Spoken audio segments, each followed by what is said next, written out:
Hello and welcome to week two.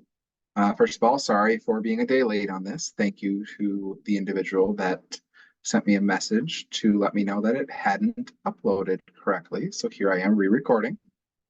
Yeah. So this week we're going to focus on understanding trauma in development and youth at school. Really the core of the course. Some housekeeping items. Please remember to include a scholarly source and a citation in each of your discussion board posts, unless stated otherwise. Scholarly articles, it is okay to use TED Talks, podcasts, text, etc. And for the length of assignments, because you're going to have your first assignment due Saturday, please try to hold true to the length in that syllabus. Do not go too much above or below. Quick quote for you guys on what is trauma from lindsaylockett.com.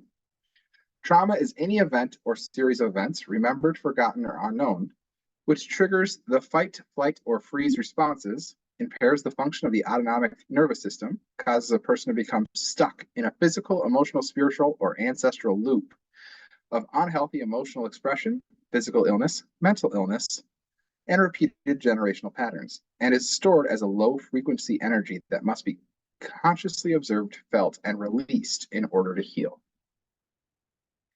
Couple more images to look at. I'll leave this up there momentarily. It's also in the slide deck so you can see it. Just that there's 7 impacts, at least, of developmental trauma and how it actually impacts brain development. One thing to keep in mind is the iceberg model, that what we see as behaviors from our students is only the very, very tip of the iceberg, and that there's generally a lot going on that we can't see. Keep that in mind as you're looking at your first assignment.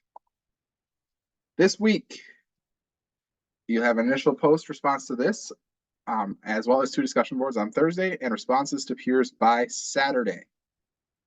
You have your week 2 assignment, and there are 3 chapters of reading. So for the opening remarks, I'll get a video in here shortly. Please share if your school has done any work on becoming a trauma-informed school, and if so, briefly describe how or what they have done. Respond directly on here. Discussion board number 1. Behavior is the observable response to our internal and external experiences. This broad definition suggests behaviors are outward signs of one's internal bodily processes, such as emotions, thoughts, and plans. Too often, we build our recommendations, classroom learning strategies, and IEPs on what we see rather than considering what lies beneath. So I want you to take that idea and think about a student you've had who was challenging. Utilizing the iceberg model, what do you know as information that you saw which is above the iceberg, and what might be below the iceberg? You're probably going to have to speculate there. It's possible you have the information, but it's also very possible that you do not. Would you assume they had a healthy attachment with their primary caregiver? Why or why not? And if not, how would you define their attachment issues based on their observable behaviors? And how does this information impact your role as advocating and leading trauma-informed schools? Please respond to peers on that one. And discussion board 2, reflect on school-wide practices and routines, common discipline, behavior modification systems, or other structures within your school, current or past. Identify 2 of those practices, please be specific, that have the potential to re-traumatize students. Given what you have learned about building trauma-sensitive classrooms and schools, what would be your plan of action to alter or remove these practices? Who would you include in making these changes? What support resources would you need? Include scholar resource readings to support your response. And now the big one for this week is the assignment. So for this assignment, you are going to write a paper, which can be in first person, about the current classroom setting you are in. If you're not in a classroom setting, email me. We'll discuss what you can do instead.